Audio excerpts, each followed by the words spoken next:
Assalamualaikum warahmatullahi wabarakatuh. Innal hamdalillah nahmaduhu wa nasta'inuhu wa nastahdihi wa nastaghfiruh wa na'udzu billahi min shururi anfusina wa min sayyiati a'malina. Man yahdihillahu fala mudilla lahu wa man yudlil fala hadiya lahu. Asyhadu an la ilaha illallah wahdahu la syarika lah wa asyhadu anna Muhammadan abduhu wa rasuluh. Ya ayyuhalladzina amanu ittaqullaha wa qulu qawlan sadida yuslih lakum a'malakum wa yaghfir lakum dhunubakum wa may yuti'illaha wa rasulahu faqad faza fawzan 'azima. Alhamdulillahilladzi bi ni'matihi tatimmu as-salihat. Rabbana atina min ladunka rahmatan wa hayyi' lana min amrina rashada. Allahumma ati nafsi taqwaha wa zakkiha wa anta khairu man zakkaha anta waliyuha wa maulaha. Alhamdulillah, syukur pada Allah Azza wa Jalla kerana dengan rahmat dan juga limpah kurnia yang Allah Ta'ala berikan dapat kita sekali lagi bersama-sama pada malam ni. Dan insya-Allah kita akan menyambung perbahasan daripada Risalah I'tiqad Al-Imam Asy-Syafi'i rahimahullahu ta'ala, karangan Syekhul Islam Ali bin Ahmad Al-Hakkari rahimahullah. Dan malam ni insya-Allah kita akan masuk pada bahagian terakhir untuk risalah ini, iaitu muka surat 130 di bawah tajuk Abyatun Lisyafi'i radhiyallahu anhu fi madhil hadith wa ahlihi. Beberapa rangkap syair Imam Asy-Syafi'i memuji hadis dan ahli hadis. Bab ni ialah bab yang terakhir, dan lepas pada tu kita akan habislah bacaan kita terhadap Risalah I'tiqad Imam Asy-Syafi'i rahimahullahu ta'ala karya Al-Hakkari ni. Dan bab yang terakhir ni ialah ada hubung kait yang rapat dengan bab sebelum ni, iaitu babu fi madhihi al-hadith wa ahlahu, pujian Imam Asy-Syafi'i terhadap hadis dan ahli hadis. Dan insya-Allah saya jangkakan dalam 2 kuliah ataupun 1 kuliah saja lagi kita akan selesaikan yang ni, termasuklah kesimpulan, dan kita akan tamatkan kitab ni. Saya pun tak ingat dah kita bermula pada berapa hari bulan pun tak pastilah kitab ni. Mungkin dekat hampir setahun juga kita punya pembacaan terhadap kitab ni. Okey. Dan insya-Allah kita akan masuk kepada risalah yang baru. Risalah yang baru ialah namanya Al-Fiqhul Akbar, karangan Al-Imam Abi Hanifah. Saya dia bawa satu contoh. Yang ni lagi nipis berbanding yang kita baca. Okay. Yang kita baca ni ialah Risalah I'tiqad Imam Asy-Syafi'i berkaitan akidah oleh Imam Syafi'i lah. Maknanya inilah orang kata apa, himpunan apa kata-kata Imam Syafi'i berkaitan dengan isu akidah. Bermula daripada bab iman, Quran, ahli kalam, sampailah kepada beberapa isu lah. Okay. Yang telah dinukilkan daripada Imam Hakkari. Dan kalau kita tengok, ianya banyak diambil daripada murid Imam Syafi'i 2 orang, iaitu yang pertama Imam Al-Muzani yang paling rapat dengan Imam Syafi'i, dan yang kedua ialah Rabi' bin Sulaiman. Kalau kita perasanlah, kita duk baca dalam riwayat ni, yang paling banyaknya ialah daripada 2 orang tu. Cuma 2 bab terakhir yang kita baca ni, iaitu bab pujian Imam Syafi'i terhadap hadis dan ahli hadis, dan juga bab bait-bait syair pujian Imam Asy-Syafi'i terhadap hadis dan ahli hadis ni, dia banyak ambil daripada riwayat murid Imam Syafi'i yang terkenal juga, iaitu Imam Ahmad bin Hanbal, dan 2 orang anak Imam Ahmad, iaitu Abdullah bin Ahmad bin Hanbal dan Salih bin Ahmad bin Hanbal. Okay. Jadi itu secara umum. Nanti kita akan buat kesimpulan, satu kuliah nanti kita akan buat kesimpulan khusus daripada apa yang dah kita baca ni, hampir 150 muka surat lebih. Okay. Lepas pada tu kita akan berpindah ke risalah ini. Yang ni dia tak ada dua bahasa, yang ni memang terjemahan ke dalam bahasa Melayu direct. Okey. Fiqhul Akbar yang ni ditulis oleh Imam Abu Hanifah. Imam Abu Hanifah ni dia wafat tahun 150, tahun yang sama kelahiran Imam Syafi'i yang kita baca ni. Okey. Dan riwayat dalam fiqh akbar ni dia tak ramai, sebab dia hanya diriwayatkan oleh seorang, iaitu anak kepada Imam Abu Hanifah yang bernama Hamad bin Abi Hanifah. Okay. Dan insya-Allah saya duk tengok pengedar-pengedar yang ada buku ni lah. Saya ada jumpa satu pengedar tu, dia ada di Perak, dia kata dia ada banyak stok untuk buku ni. Dan buku ni lagi murah daripada buku yang kita baca ni. Yang ni 30 lebih dulu. Tapi ada orang infak banyak sehingga harga dia turun jadi 20. Maknanya ada orang infak separuh. Yang ni RM16 saja. Yang ni lagi murah lah. Okay. Cuma nanti kita akan tengok balik lah macam mana. Cuma saya bagi tahu awal dulu ni, just nak beritahu ialah ini ialah risalah Imam Abu Hanifah berkenaan dengan akidah juga. Okay. Jadi insya-Allah kita punya kuliah ni kita akan cover semua 4 mazhab berkenaan akidah. Okay. Selesai yang ni, insya-Allah kita akan cari risalah akidah untuk Imam Malik dan juga risalah akidah untuk Imam Ahmad bin Hanbal. Jadi kita lengkap baca tentang akidah keempat-empat imam ini. Keempat-empat imam. Itu saya punya hasrat lah. Okay. Dan kita akan tengok keempat-empat imam itu mempunyai kebersamaan yang jelas dalam membincangkan isu akidah. Isu fiqh kita tak bincang lah sebab dia panjang dan besar. Sebab setiap 4 orang ni, dia orang ada kitab yang tersendiri dan dia orang ada qaul yang banyak dan dia orang ada perubahan-perubahan fatwa yang dia orang keluarkan. Cuma dalam bab akidah dia sama, dan memang kuliah saya di sini pun ialah fokus kepada akidah pun. Okay. Jadi kita akan tengok dalam risalah akan datang, fiqh akbar ni pun tak tebal sangat, dalam 117 muka surat, dan dia hanya terjemahan dalam satu bahasa saja. Dan ianya lebih mudahlah diterjemahkan oleh satu orang, iaitu Maulana Muhammad Hanif bin Awang Yahya, satu orang daripada Kelantan. Dan terjemahan ni pun terjemahan yang baru lagi. Terjemahan yang pertama ialah pada tahun Februari 2021. Masih lagi barulah, baru setahun. Hampir setahun. Okay. Jadi insya-Allah bulan Februari ataupun akhir Januari kita akan pindah kepada yang ni. Okay. Itu makluman awal. Okay. Seterusnya kita masuk kepada perbahasan kita pada malam ni, iaitu abyatun lisyafi'i radhiyallahu anhu fi madhil hadith wa ahlihi. Okay. Jadi kita tengok muka surat 130 dan juga muka surat 131. Qala al-musannifu rahimahullahu ta'ala, أنشدني محمد بن عبد الله الفقيه البغدادي قال أنشدني القاضي أبو الطيب الطبري قال أنشدني بعضهم للشافعي كل العلوم سوى القرآن مشغلة إلا الحديث وإلا الفقه في الدين العلم ما كان فيه حدثنا وما سوى ذاك وسواس syayatini. Okay. Terjemahan dia muka surat 130. Al-Hakkari berkata, Muhammad bin Abdullah Al-Faqih Al-Baghdadi telah berdeklamasi kepadaku. Ansyadani ini maksudnya dia baca bait-bait syair ini dengan alunan bunyi dia. Maknanya dia ada rentak dan irama dia dalam penyampaian syair. Dan memang kita tahu Imam Asy-Syafi'i ini dengan bab syair sangat-sangat dia terkehadapan berbanding 3 orang lagi imam dalam imam-imam muktabar dalam fiqh ni lah. Antara Imam Abu Hanifah, Imam Malik, Imam Asy-Syafi'i dan Imam Ahmad, yang ada himpunan syair yang banyak ialah Imam Asy-Syafi'i. Sehingga dia ada satu kitab nama dia Diwan Asy-Syafi'i. Sebab apa? Sebab dia memang keturunan Arab 100%. Tak bercampur dengan mana-mana bangsa. Dan dia itu susu galuh daripada Quraisy Bani Hashim, iaitu Imam Asy-Syafi'i ataupun Muhammad bin Idris Asy-Syafi'i.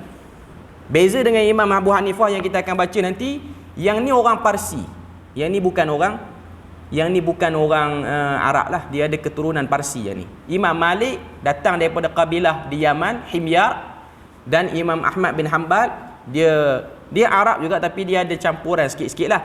Cuma yang betul-betul Arab betul ialah Imam Asy-Syafi'i. Jadi kebiasaan orang Arab ni memang dia suka dengan syair. Syair dalam masyarakat Arab tak sama dengan syair dalam masyarakat Melayu kita. Syair masyarakat Melayu kita ni dia lebih mendayu-dayu lah. Syair dalam masyarakat Arab ni dia melihat kepada bait syair itu. Kalau bait syair itu menceritakan tentang kelakian, kenegaraan, patriotik, dia akan nampak lebih tegas. Kalau syair itu berkaitan dengan ilmu, macam yang nak kita bahas pada malam ni, ia pun bersifat tegas. Dia tidak bersifat mendayu-dayu.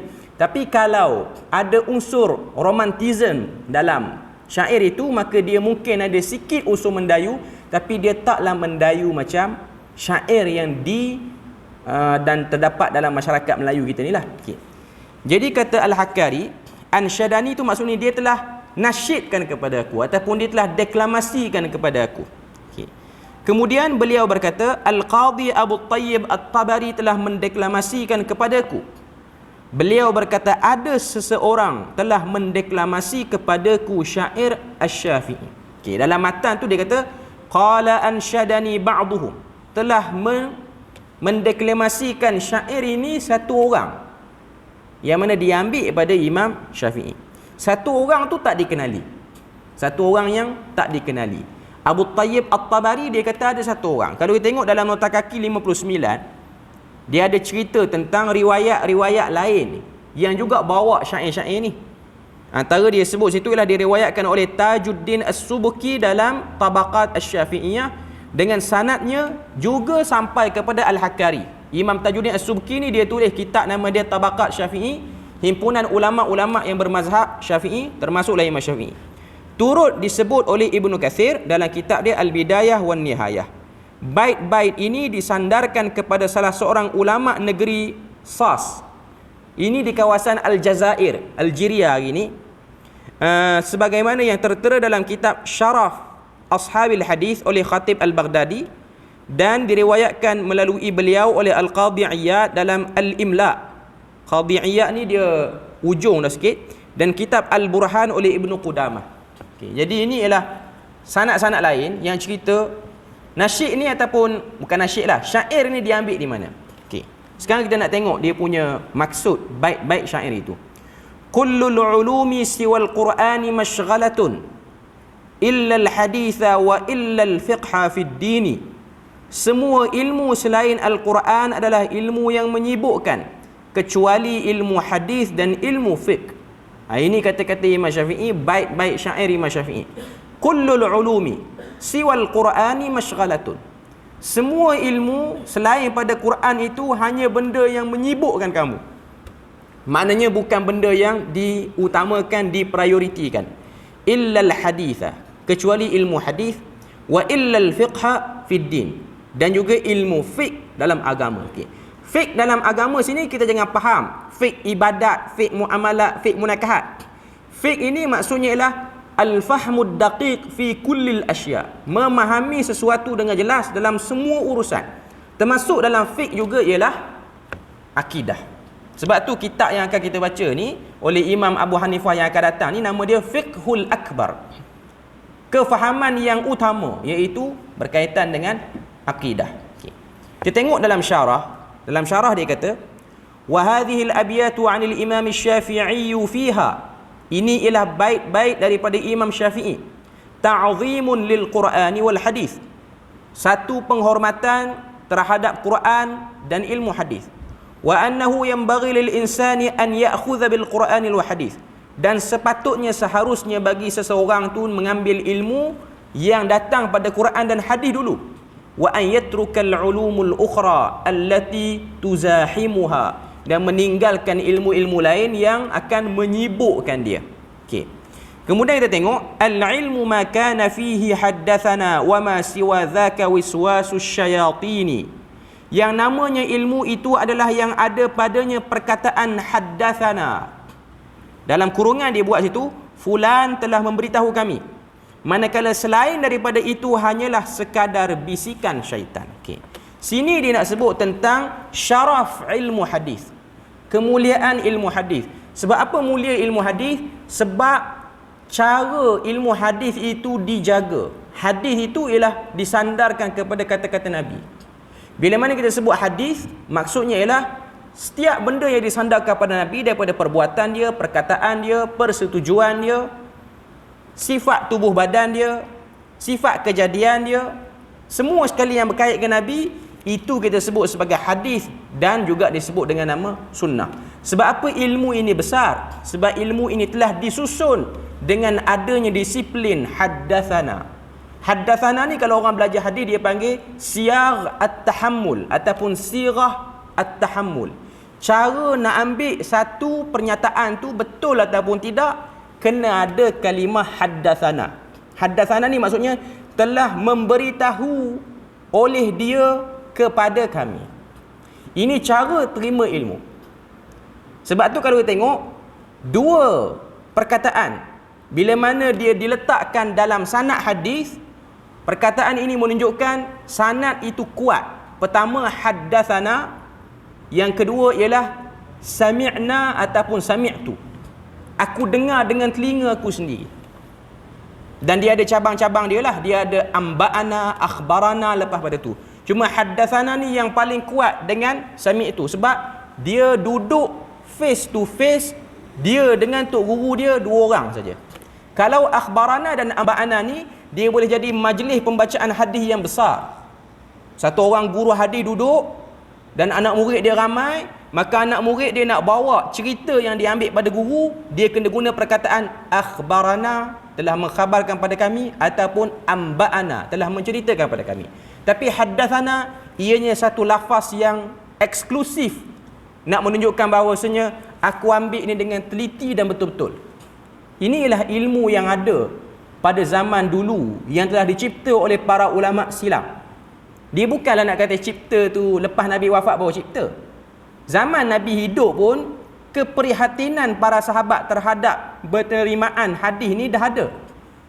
Cuma bila mana datang kurun yang ke-200 Hijrah ni, iaitu kurun Imam Syafi'i hidup ni, ilmu ini menjadi makin ketat. Sebab pada waktu tu serangan daripada dalaman untuk menghancurkan asas agama, terutamanya hadis, sangat kuat. Sampailah kepada zaman kita sekarang ni. Sebab tu kita akan tengok golongan-golongan musuh Islam yang berwajah baru. Liberalism ke, feminism ke, ism yang baru ni. Sebab zaman dulu dia panggil Mu'tazilah, Khawarij, Jabariyah, Qadariyah ni. Macam-macam lah nama dia orang. Yang zaman moden ni tahun 2000 ataupun orang kata apa, abad 20 dan ke atas ni, dia akan guna istilah lain. Kebiasaannya dia akan memberikan rasa sangsi pada ilmu hadis. Sebab dia orang akan datangkan kita rasa syak terhadap ilmu hadis. Sebab tu kita akan tengok adanya gerakan anti hadis. Di negara Arab dia panggil gerakan ini Quraniyun. Nama tu macam sedap. Quraniyun, golongan Quran. Di Malaysia dia panggil anti hadis. Bukan di Malaysia lah, di negara-negara yang bukan Arab dipanggil anti hadis. Dan di Malaysia pun adalah gerakan ini. Dia syakkan kita pada hadis, sedangkan dia tak tahu disiplin ilmu hadis. Haddatsana itu ialah disiplin yang sangat detail. Sebab tu kalau orang yang belajar hadis, dia akan tengok kemahiran ulama rijal dalam mengenal pasti satu-satu hadis itu ialah satu ilmu dan mauhibah yang sangat besar dalam agama Islam ini. Dan satu benda yang dibanggakan oleh orang Islam, adanya disiplin ilmu ini. Sebab tu di Perlis ni, bila mana kita nak buat ujian, guru-guru yang mengajar di masjid ni, saya pun terlibat. Saya pun kena exam juga sekali. Antara soalan yang ada untuk kenal pasti pengetahuan satu orang ustaz yang akan berceramah ni, bezakan antara ilmu takhrij dengan ilmu rijal. Soalan tu ada.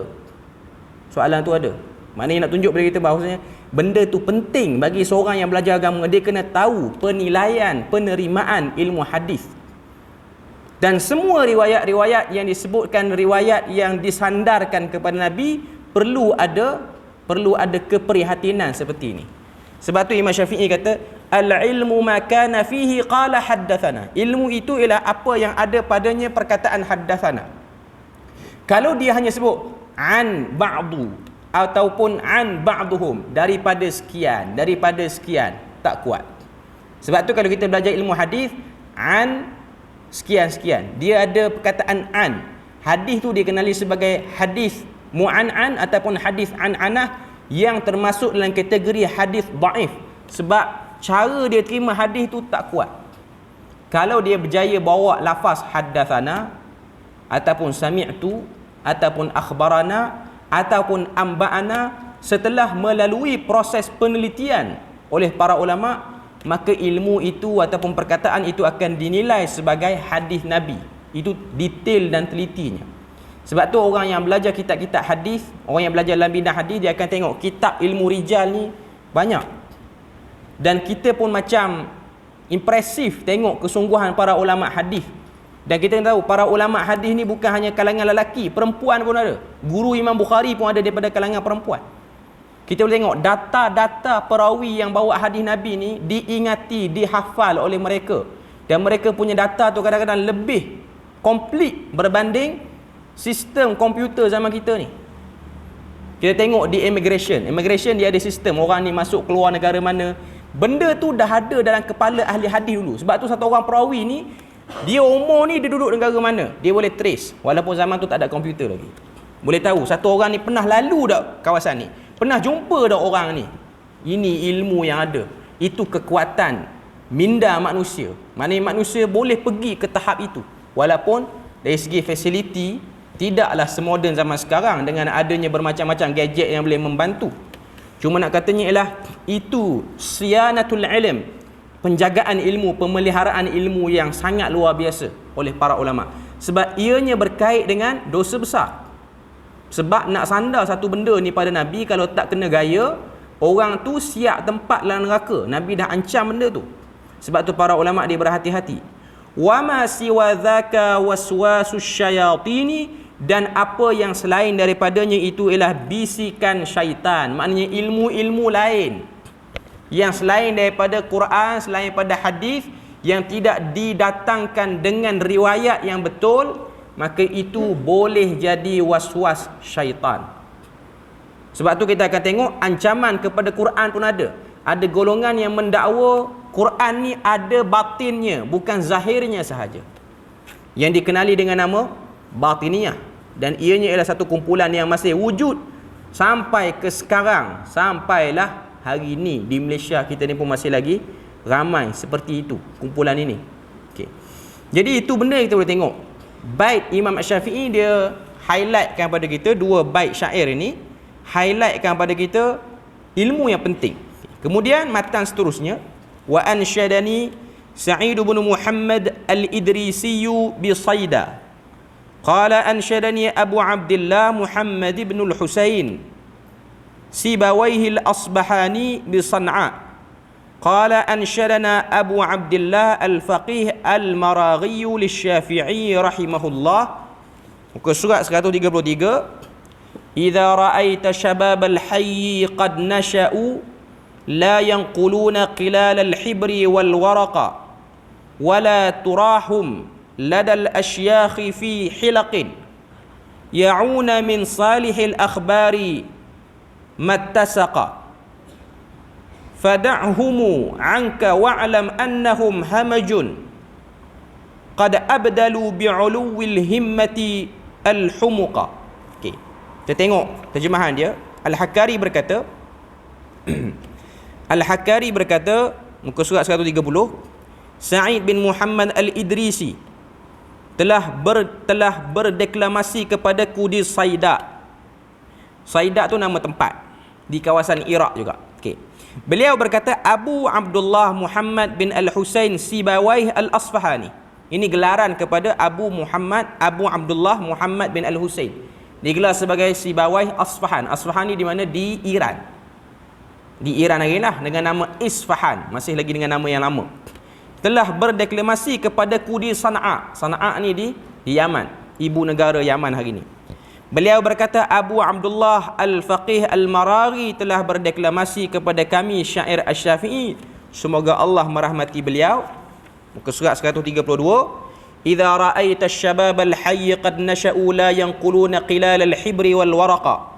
Apabila engkau melihat para pemuda di kawasan kejiranan telah membesar tanpa mengendong bekas-bekas dakwat dan kertas, wala tarahum ladal asyaqi fi hilaqin ya'una min salihil akhbari mattasaqa. Engkau juga tidak mendapati mereka duduk bersama para guru di dalam bulatan, iaitu dalam majlis ilmu, untuk memperoleh ilmu daripada wahyu yang sahih. Fada'hum wa anka wa'lam annahum hamajun qad abdalu bi'uluwil himmatil humuqa. Maka tinggalkanlah mereka dan ketahuilah bahawa mereka orang-orang yang bodoh yang telah menggantikan ketinggian semangat juang dengan kedunguan. Ini kritik Imam Syafi'i kepada sikap sebahagian penuntut ilmu, terutamanya golongan muda lah, sebab dia sebut situ idza ra'aita syababa, apabila engkau melihat pemuda di kawasan kamu tak lagi membawa bekas dakwat dan kertas untuk masuk dalam majlis-majlis ilmu dan belajar ilmu. Dan ketahuilah, kata Imam Asy-Syafi'i, tinggalkanlah mereka, ketahuilah annahum hamajun. Itu perkataan yang agak ekstrim tu. Hamajun ni maksudnya kebodohan yang tinggi. Lepas pada tu dia sebut qad abdalu bi'uluwil himmatil humuqa, kerana mereka telah menukarkan sepatutnya mereka menuntut ilmu dengan humuqa. Humuqa tu dia terjemah sini kedunguan, tapi bahasa daerah kita yang lebih tepat untuk menterjemahkan al-humuqa ini ialah kebengongan sebenarnya. Dia lebih dahsyat lagi. Jadi Imam Syafi'i kata fada'hum, tinggalkan mereka, sebab ini ialah bangsa yang akan rosak pada 10-20 tahun akan datang. Jadi ini ialah pandangan Imam Syafi'i berkenaan dengan sifat orang belajar ilmu yang acuh tak acuh, tak peduli sangat, tak bersungguh sangat, maka ia akan merosakkan agama pada 10, 20, 30 tahun akan datang. Benda ni ialah keadaan yang kita sedang pergi ke arahnya sekarang ni. Saya beberapa minggu lepas ada duduk dengan satu orang pensyarah di universiti tempatan. Dia baru lepas mesyuarat dengan Kementerian Pengajian Tinggi untuk mendapatkan persijilan MQA, ISO apa untuk pusat pengajian dia lah. Pusat pengajian tu di Perlis juga. Okay. Dia kata ada satu kebimbangan daripada beberapa orang pensyarah lah terutamanya dengan budaya pengajian online ini, sebab dia tidak berjaya merasihkan, tu istilah orang belajar ilmu agama, tak berjaya memahirkan orang tu secara puas hati. Sebab dia belajar online. Tuan-tuan yang ada anak-anak belajar online, kita boleh tengok belajar online ni dia kurang kekuatan lah sikit berbanding belajar face to face. Okay. Dan sebahagian pensyarah ni mereka duduk di bidang-bidang yang crucial, bidang-bidang yang orang kata apa, bidang-bidang yang penting lah, terutamanya bidang perubatan dan juga bidang engineering dan banyak-banyak bidang. Okay. Bidang-bidang yang orang kata apa, yang ada keperluan besar untuk negara lah. Okay. Terutamanya bidang perubatan. Okay. Maknanya dengan cara dia orang belajar online tu, nanti dia orang akan grad, dia orang akan keluar lah habis belajar. Okay. Dan dia orang tidak melalui proses memastikan kemahiran tu betul-betul ada. Dia orang keluar, dia orang akan masuk ke lapangan kerja dia orang. Okay. Jadi dia orang akan duduk dalam situasi yang kurang bersedia, kurang cermat sikit, dan akhirnya akan berlaku kepincangan pada hasil kerja dia orang. Okay. Jadi dia ada rasa bimbang sikit lah. Maknanya 5 tahun, 10 tahun akan datang, doktor-doktor yang sedang belajar pada fasa COVID ni tak jadi doktor lagi. Nanti dia akan bedah orang 10 tahun akan datang. Tuan-tuan rasa yakin? Nanti yang belajar duk buat bangunan apa semua ni, nanti dia nak buat bangunan ni 10 tahun akan datang ni. Tuan-tuan yakin nak duduk dalam bangunan yang dibina oleh orang ini? Okey. Benda yang sama juga dibimbangi oleh bidang agama pun. Semua bidang hakikatnya macam itulah. Okey. Sebab belajar acuh tak acuh ni, dia akan menyebabkan jadi macam itulah. Dia jadi tak cermat. Belajar agama pun macam itulah. Okey. Dengan sebab online ni kita tak tahu, walaupun ada bermacam-macam application untuk jaga exam dia orang. Dia ada application exam apa semua ni supaya tak sempat dia orang nak meniru apa semua. Tapi akal yang belajar tu pun banyak jugalah, supaya dia boleh melakukan helah waktu dia exam tu. Okay. Cuma nak katanya dia akan nampak hasilnya pada 10-20 tahun akan datang. Tuan-tuan akan tengok waktu tu yang dah belajar pada fasa ini, dia bercakap macam mana dia bercakap. Dia buat sesuatu macam mana. Okey. Jadi benda ni, kita baca bait syair ini, Imam Syafi'i kata, kalau kamu tengok orang muda, tak ada di tangan dia bekas dakwat dan kertas. Di zaman itu, pada tahun 200 Hijrah, Imam Syafi'i kata, fada'hum anka. Tinggalkan mereka sebab dia orang memang akan merosakkan keadaan akan datang. Keadaan akan jadi kacau bilau akan datang. Saya bukan kata semua orang tak akan berguna nanti.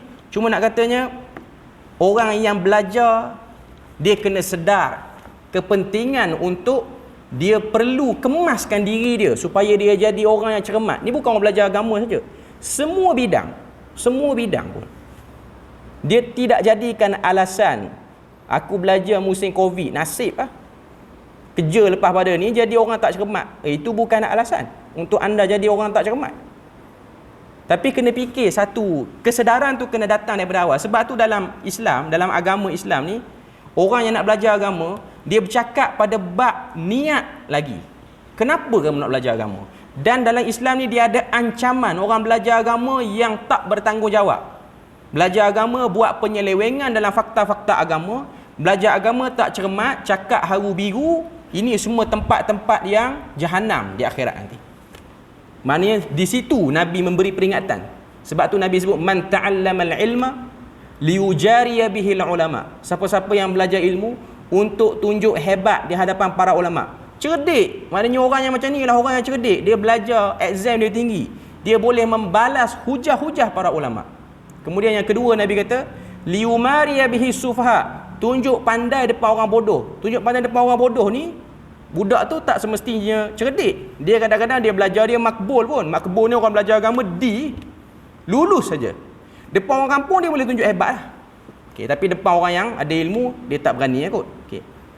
Nabi kata, siapa yang duk belajar dengan cara macam ni, liumariya bihil ulama, liumariya bihi sufha, liujariya bihil ulama, au liyasrifa bihi wujuhan nasi ilaihi, ataupun dia nak suruh orang tengok dia tu ada nama, title sebagai seorang belajar dalam bidang agama, adkhalahullahu annar. Allah Ta'ala masukkan dia dalam neraka. Itu hadis yang diriwayatkan oleh Al-Imam At-Tahawi dalam Mushkilul Athar. Benda yang besar dan penting untuk direnungi dan dihayati oleh orang yang belajar agama. Dan orang yang belajar dalam semua bidang lah. Bidang-bidang yang memberi khidmat pada orang. Kalau satu orang doktor, dia belajar tak betul, kita akan nampak dia bedah orang nanti, ada benda tak kena pada orang yang sakit tu. Kalau orang yang belajar dalam bidang engineer ke pembinaan apa-apa, dia buat bangunan nanti duk runtuh ke apa, itu tanggungjawab dia. Dia buat kereta apa semua, kereta jadi accident, kurang security, itu yang kita akan tengok hasilnya. Orang belajar agama ni, masalah dia hasil tak tengok di sini, tengok di akhirat. Sampai di sana baru tahu apa yang aku buat tu ialah benda haru biru rupanya. Ini benda yang perlu diberi perhatian. Jadi pujian Imam Syafi'i, baik-baik syair Imam Syafi'i ni, ianya ialah satu nasihat yang besar. Sebab Imam Syafi'i cuba gunakan perkataan yang paling tepat untuk menggambarkan kepincangan pada sikap orang belajar ilmu. Okay. Kemudian, akhbarana Syekh Abu Tahir Muhammad bin Nasr bin Ahmad al-Musili al-ma'ruf bi Ibn al-Gharabili. Qala akhbarana Abu al-Hasan Muhammad bin Abdullah bin Muhammad bin Ahmad bin Muhammad bin Hammad. Qala akhbarana qala anba'ana Abu Bakr Muhammad bin al-Husain al-Ajurri. Qala anba'ana Abu Sa'id al-Hasan bin Ali al-Jassas. Qala anba'ana Ar-Rabi' bin Sulaiman. Qala Asy-Syafi'i, muka surat 135, wa laisa fi sunnatir rasuli sallallahu alaihi wasallam illa ittiba'uha bi fardillahi ta'ala. Okey. Kita tengok terjemahan dia muka surat 132. Al-Hakkari berkata, Al-Syekh Abu Tahir Muhammad bin Nasir bin Ahmad Al-Mawsili. Mawsili ni satu tempat di Iraq hari ini, nama dia Mosul, yang terkenal dengan gelaran Ibnu Al-Gharabili, telah mengkhabarkan kepada kami, beliau berkata, Abul Hasan Muhammad bin Abdullah bin Muhammad bin Ahmad bin Muhammad bin Hammad telah memberitahu kami. Beliau berkata, Abu Bakar Muhammad bin Husain Al-Ajurri telah memberitahu kami. Beliau berkata, Abu Sa'id Al-Hasan bin Ali Al-Jassas telah memberitahu kami. Beliau berkata, Ar-Rabi' bin Sulaiman, ini murid Imam Syafi'i yang banyak kali kita lalu nama dia, telah memberitahu kami. Beliau berkata, Asy-Syafi'i, semoga Allah merahmati beliau, muka surat 134 dan juga 35, walaysa fi sunnati Rasulillah sallallahu alaihi wasallam illa ittiba'uha bi fardillah ta'ala. Sunnah Rasulullah sallallahu alaihi wasallam itu hanya perlu diikuti sahaja sebagaimana yang difardukan oleh Allah Taala. Okay, ini yang diriwayatkan oleh Al-Ajuri dalam Asy-Syari'ah, dan ini ialah kata-kata yang dia tak bersifat syair yang ni. Dia lebih bersifat kepada pernyataan umum saja. Dalam syarah dia sebut sini, yakni yajibu 'alal insani itba'is sunnah. Wajib ke atas semua orang itu mengikuti sunnah. Walaysa lahu an yatrukaha, dan tidak sepatutnya untuk meninggalkannya. Qala Allah Ta'ala, firman Allah Ta'ala dalam surah Al-Hasyr ayat yang ke-7, wa ma atakumur rasulu fakhudhuhu wa ma nahakum anhu fantahu. Apa yang datang daripada rasul itu kamu ambil, kamu pegang, apa yang dilarang itu maka kamu tinggalkan. Wa hadzal amru lil wujub fal wajibu 'alal insani an ya'khudha bin nususi wa an yatruka ma siwaha. Dan arahan dalam surah Al-Hasyr ayat yang ke-7 ini ialah arahan yang bersifat wajib. Wajib ke atas seorang itu mengambil seperti mana yang terdapat dalam nas dan meninggalkan apa saja yang tiada dalam nas. Seperti mana yang Allah Ta'ala sebut dalam surah Nur ayat yang ke-63, falyahdharil ladzina yukhalifuna an amrihi an tusibahum fitnah aw yusibahum adzabun alim. Jaga-jaga sesiapa yang berselisih daripada arahan yang diperintahkan, mereka akan ditimpa fitnah ataupun disambar dengan azab yang pedih. Ini ada dalam surah Nur, ancaman bagi orang yang menyelisihi arahan yang ada dalam Al-Quran dan sunnah Rasulullah sallallahu alaihi wasallam. Okey. Secara umumnya kita boleh tengok pada pernyataan yang kali ini daripada Ar-Rabi' bin Sulaiman ni, dia tidaklah syair, dia hanyalah satu pernyataan umum sahaja. Cuma nak tunjuk kepada kita bahawasanya ianya ialah satu benda yang penting dan menjadi asas kepada hampir semua bab yang kita bincang ni. Dalam kitab I'tiqad Imam Syafi'i oleh Al-Hakkari ni cerita tentang ambilan-ambilan agama itu ialah daripada nas yang betul. Sebab itulah dalam agama ni kepentingan menjaga asalatuddin, kemuliaan, ketulinan agama tu, benda yang dititik beratkan oleh para ulama. Sebab tu di awal-awal perbincangan kita tadi, Imam Asy-Syafi'i syair dia ialah al-ilmu makana fihi haddathana. Ilmu itu ialah apa saja yang ada haddathana padanya. Maksudnya ialah ilmu itu ialah qala Allah, qala Rasul, dan qala Allah, firman Allah dan sabda Rasul itu mestilah dibuktikan ianya betul firman Allah, ianya betul orang kata apa, sabda Rasul. Masalah sekarang ni, firman tu firman Allah, sabda tu sabda Rasul, tapi kehendak daripada firman itu, kehendak daripada Nabi itu adakah benar seperti mana yang disuruh dan dituntut? Sebab ada ayat-ayat Al-Quran, ada hadis-hadis Nabi yang dia suruh macam ni, dan ada orang dia faham secara literal.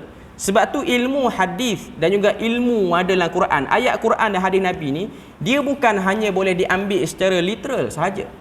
Dia perlukan pekakah-pekakah lain yang ada pada diri satu orang Muslim ni untuk dia faham. Walaupun ilmu tu tak wajib untuk setiap Muslim, tapi bagi orang yang nak mendalami agama, dia kena tahu benda tu.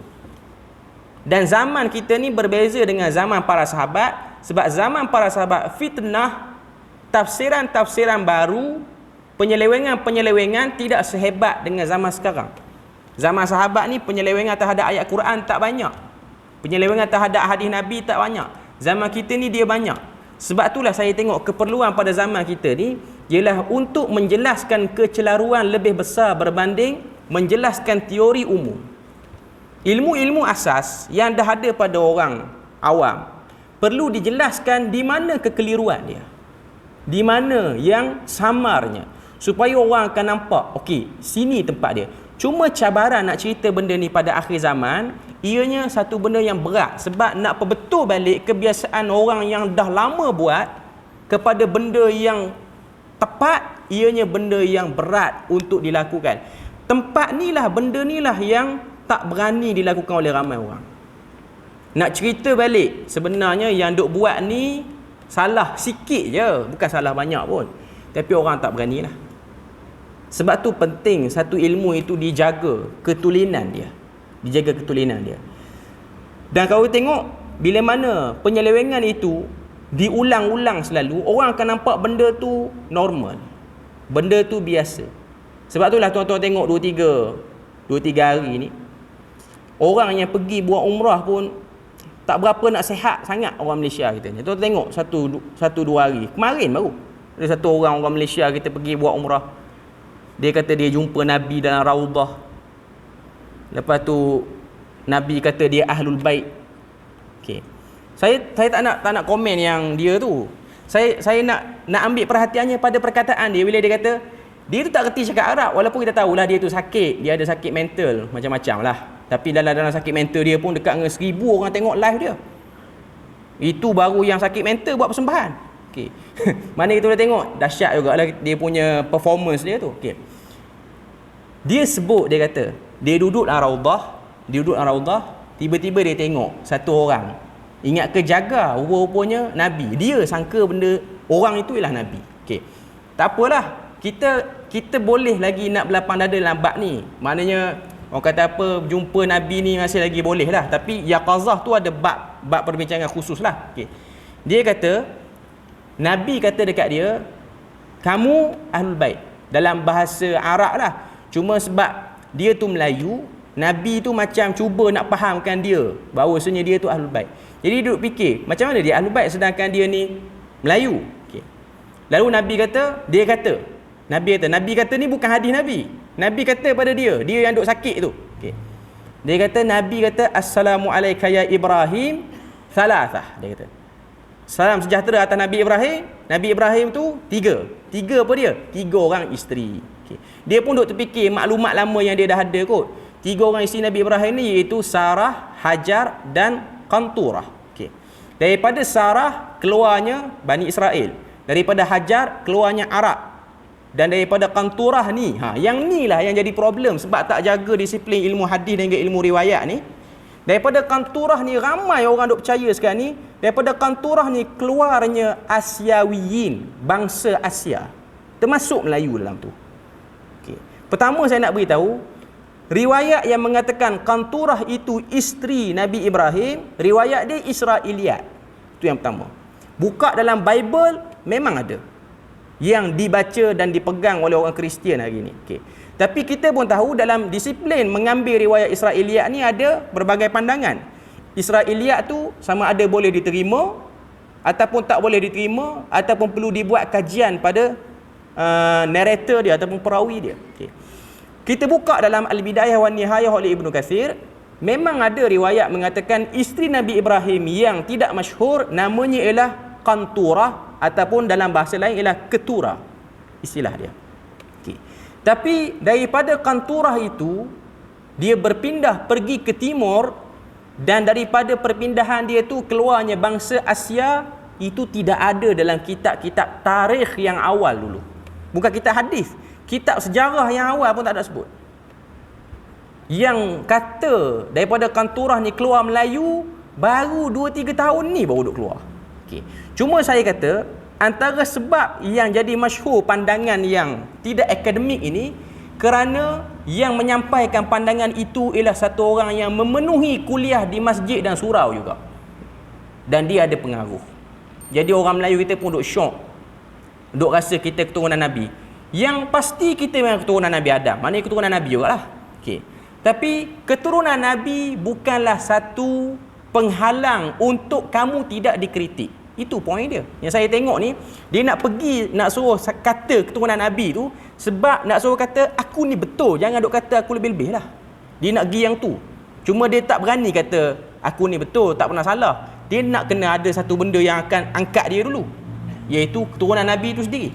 Okay. Saya tak kata keturunan Nabi ni tak ada, susu galur tu ada. Okay. Cuma menjual nama keturunan Nabi untuk tidak dikritik, itu ialah perangai yang dah ada pada dulu lagi. Terutamanya golongan-golongan yang ada kepentingan dan golongan-golongan yang ada gerakan untuk menyesatkan orang. Ini ialah satu benda yang akan selalu dilakukan di mana-mana tempat, di mana-mana zaman, di mana-mana bangsa pun. Dan akhirnya bila mana kita cek, tidak ada. Yang mana kita tahu di Malaysia kita ni, keturunan Nabi ni kebiasaannya dia ada nama Said di hadapan, Sayyid di hadapan. Okay. Cuma nak katanya dia yang sakit tu, yang duk buat umrah tu, Dia kata Nabi kata dia ahlul bait sebab dia daripada Qanturah. Pertama dia kata Qanturah tu boleh jadi betul lah kata isteri Nabi Ibrahim. Tapi nak kata daripada Qanturah tu keluar Melayu, wallahu a'lam. Ianya belum lagi tepat. Okay, sebab saya tengok orang-orang yang berceramah yang kata daripada Qanturah ni keluar orang Melayu, dia nak pergi dekat mana? Dia nak pergi nak kata Melayu ni nanti akan jadi tentera Imam Mahdi. Waktu Imam Mahdi keluar, dia nak pergi ke situ. Sedangkan dalam hadis Nabi kata yang akan jadi tentera Imam Mahdi ni, yang akan solid di belakang Imam Mahdi ni ialah daripada Bani Tamim. Sebab tu kumpulan-kumpulan sesat di Malaysia ni, mereka biasa akan declare dia orang Bani Tamim. Kebiasaannya akan pergi ke arah tu. Sedangkan yang betul-betul Bani Tamim hari ni hanya berada di negara-negara Arab Teluk sahaja. Itu benda yang kita nak tahulah. Kita bila lalu azan dulu. Nanti kita sambung sikit lagi. Okey, kita sambung sikit lagi. Dalam hadis Nabi sebut tentang tentera Imam Mahdi ni ialah daripada kalangan Bani Tamim yang akan bersama dengan Nabi. Dan Bani Tamim itu ialah satu kabilah yang ada di Arab, di negara Arab hari ni. Memang dia orang tu berasal daripada kawasan Hijaz. Maknanya sebelum ada negara-negara ni, Arab Saudi ke Qatar apa semua ni, dia orang berada di Hijaz. Hijaz ni merujuk pada Mekah, Madinah, kawasan tu lah. Okay. Dan hari ni bila mana berlakunya penubuhan negara-negara ni, border negara ni, okay, keturunan Bani Tamim yang menguasai negara Arab ialah keturunan Al-Amir Qatar hari ni. Pemerintah Qatar, negara Qatar yang kaya tu, yang tu memang Bani Tamim betul. Tapi dia orang tak pernah lah kata kita orang tak boleh kena kritik. Dia orang okey menerima kritikan. Dan negara Qatar kita tahu ialah sebuah negara yang sangat menghormati para ulama. Dan dari segi yang kata apa, kemerosotan sosial berbanding negara-negara teluk yang lain macam Arab Saudi dan juga UAE, dia lebih kurang sikit. Taklah kata totally bersih, tapi ada juga. Okay. Cuma nak katanya itulah keturunan Bani Tamim. Hamad tu dia punya apa nama ni, dia punya amir dia tak panggil Malik ni di Saudi dan lain-lain lah. Okay. Dia, istilah dia ialah Al-Amir Syekh Hamad apa saya tak ingat nama dia. Itu memang truly keturunan Bani Tamim. Okay. Cuma yang kata Qanturah apa-apa semua ni, dia nak pergi kepada tentera Imam Mahdi tu lah keluar pada Qanturah di Asia dan akhirnya nak pergi pada Melayu. Okay. Saya nak kata benda ni ialah satu bentuk projek untuk nak angkat satu bangsa. Dan kita tengok dalam sejarah, satu-satu bangsa tu dia naik kerana Islam, dia tak naik kerana bangsa tu sendiri. Tuan-tuan tengok bangsa Arab, dia mulia kerana Islam. Lepas dia terima Islam baru dia hebat. Melayu Melaka dulu pun, Sultanah Melayu Melaka hebat lepas dapat Islam baru dapat Islam baru hebat. Okay. Jadi kalau kita nak bawa atas nama bangsa, kita tak ke mana pun. Sebab bangsa itulah yang menyebabkan berlakunya perpecahan. Berpecahnya orang Arab dengan negara-negara ialah kerana semangat kebangsaan. Semangat kebangsaan ni tak bawa apa-apa keuntungan pun, keuntungan sementara sahaja. Okay. Tapi jenayah menyalahgunakan nas untuk pergi ke arah tu perlu ditentang dan diperjelaskan. Walau macam mana sekalipun. Kita akan mulia dengan takwa, bukan mulia dengan bangsa. Siapa-siapa yang bersama dengan ajaran yang betul, maka dia akan duduk di dalam rahmat Tuhan dan dia akan duduk di atas kebenaran. Okay. Jadi itulah sedikit sebanyak perbahasan kita pada malam ni. InsyaAllah kita akan sambung lagi. Satu kuliah lagi insyaAllah kita akan selesaikan. Sambungan kita muka surat 135 dan kita akan tamatkanlah dengan kesimpulan sekali.